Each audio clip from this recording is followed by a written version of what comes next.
Newly released text messages between Peter Strzok and Lisa Page don't simply have implications for the Russia investigation. They're also very embarrassing for the FBI. They tell us more than maybe we wanted to know. In one text exchange, Strzok refers to the Virginia citizens he serves as, quote, ignorant hillbillies. He misspells the word, by the way, irony of ironies, for the crime of not electing Andrew McCabe's wife to the Virginia legislature. Ignorant hillbillies. The text also includes Strzok and Page's shared post-election meltdown. Strzok, who is an adult male, messaged Page in all caps, "OMG, this is effing terrifying," he squealed. Page replied, "OMG, I am so depressed." Obviously an articulate group. A few days later, Page wrote this, "I bought all the president's men. I figure I need to brush up on Watergate." The next day she added, "God, being here makes me angry. Lots of highfalutin national security talk. Meanwhile, we have our task ahead of us." What our task was remains unclear. Mark Steyn is an author and columnist. He's seen these texts, and he joins us tonight. Uneducated hillbillies, huh? OMG, Tucker. LOL. I think last time this came up on your show, I described these guys as like John le Carre rewritten by Teen Beat, and I'm glad to say they've managed to keep that up. I don't understand, just to be serious for a moment, nobody ever resigns in Washington unless they're caught up in this Me Too business. So if Lisa Page were to stand in front of a camera and say that Peter Strzok had conducted one meeting wearing Harvey Weinstein's bathrobe, he'd be out. But absent that, nobody resigns. I don't understand why these two are still in government service. We were accused of being bigots by Joy Reid and her chums at MSNBC a week or two back. These people actually are bigots. They think of Virginians as hillbillies.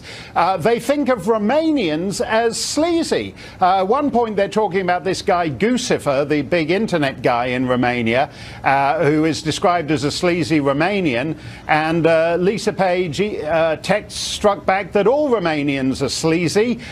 They combine the crookedness of Russians with the entitledness of Italians. So what's that? 1, 2, 3 nation states whose entire populations have just been put down. I mean, the banality of this. Yeah, I mean, to go back to what Mr. Biro, your previous guest, was saying, he does it. Oh, they're all sworn. They've all taken this oath to uphold the Constitution of the United States. Well, they're not. They're just two lovebirds who apparently get turned on by the most by hyper-partisan politics. They are completely unqualified for the jobs they are holding, and why they are still holding those jobs is a complete disgrace to this FBI of which Mr. Biro is so proud.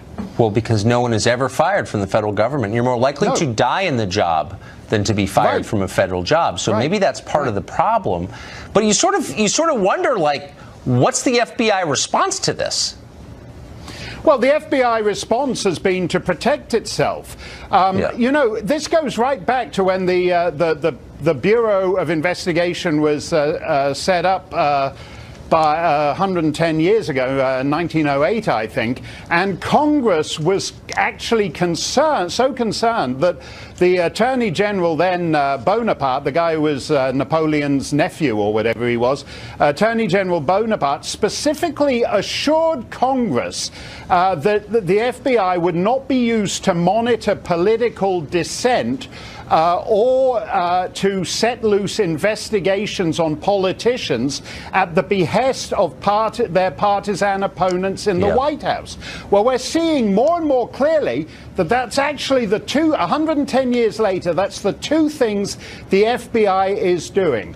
They set their dogs on Carter Page because they could get to their political opponents. They are they loose them on a whole collection of Trump associates, basically at the direction of the most senior figures in the Democratic Party. This is an absolute disgrace, and those two should not be in office. Couldn't agree more. Mark Steyn, thank you. Great to see you. Thanks, Tucker.